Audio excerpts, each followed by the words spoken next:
Cranford by Elizabeth Gaskell.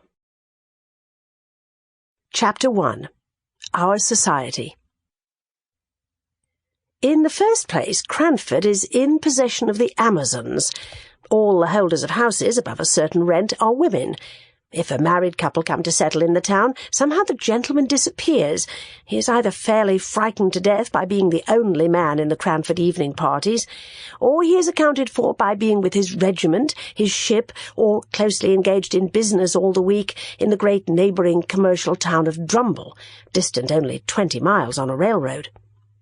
In short, whatever does become of the gentlemen, they are not at Cranford. What could they do if they were there? The surgeon has his round of 30 miles and sleeps at Cranford, but every man cannot be a surgeon.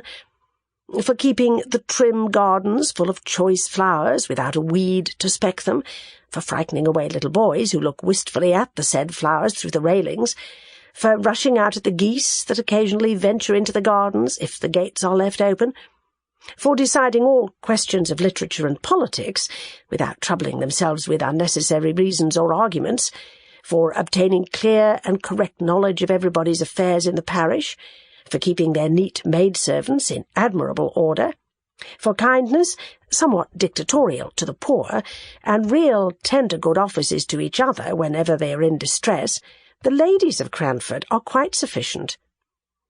A man, as one of them observed to me once, is so in the way in the house. Although the ladies of Cranford know all each other's proceedings, they are exceedingly indifferent to each other's opinions.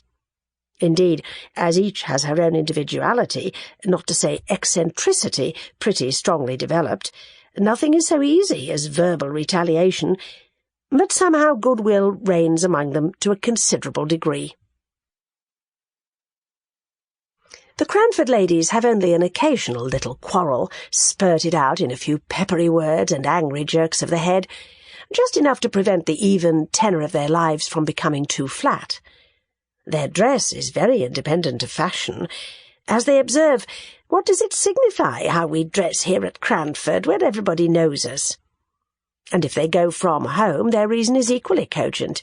What does it signify how we dress here where nobody knows us? The materials of their clothes are in general good and plain, and most of them are nearly as scrupulous as Miss Tyler of cleanly memory. But I will answer for it the last gigot, the last tight and scanty petticoat in wear in England, was seen in Cranford, and seen without a smile. I can testify to a magnificent... Sample complete. Ready to continue?